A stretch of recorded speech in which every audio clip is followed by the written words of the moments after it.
থেকে আসলে আমাদের ইতিহাস বগুড়া সবাই জানে মোটামুটি। আমার ভাই একজন কর্মচারী ছিল বগুড়া শহরে একটা মুদির দোকানে। তো ওই সময় তার একজন মুসলমান একজন ব্যবসায়ীর সঙ্গে খুব সখ্যতা করে ওঠে, স্যার যেমন বললেন এরকম। সেই ব্যবসায়ীর হেল্পে 96 সালে 1996 ফজলি বাজারে দোকান দিয়ে দেয়। বড় ভাই ফজলি বাজারে জব করত। তো ফজলি বাজারে জব করাকালীন ওই ভাই সহযোগিতায় নিজস্ব ক্যাশ ছিল 65,000 টাকা, আর ভাই নিয়ে দিয়েছিল দোকানটা পজিশন ভাড়া।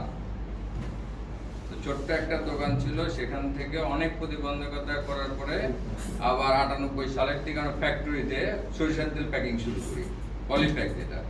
ওই সময় তখন পলিপ্যাক সরিষার তেল রাঁধুনিও আসে নাই তখন।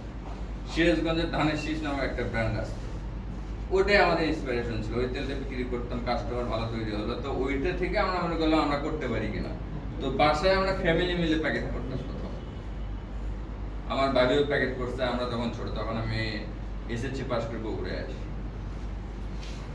এরপরে এলাকায় কিছুটা সমস্যা দেখা দিল, যে এখানে বিজনেস হচ্ছে, ভ্যান আসতেছে, ভ্যান টু ভ্যান মাল যাচ্ছে, এলাকার ছেলেমেয়েরা চাঁদাবাজির সম্মুখীন হলো। তখন চালপাড়া কেনা বাড়ি ছিল, বাড়িটা ছেড়ে দিয়ে চলে আসলাম আমার কালাপুটি ভাড়া বাসায়।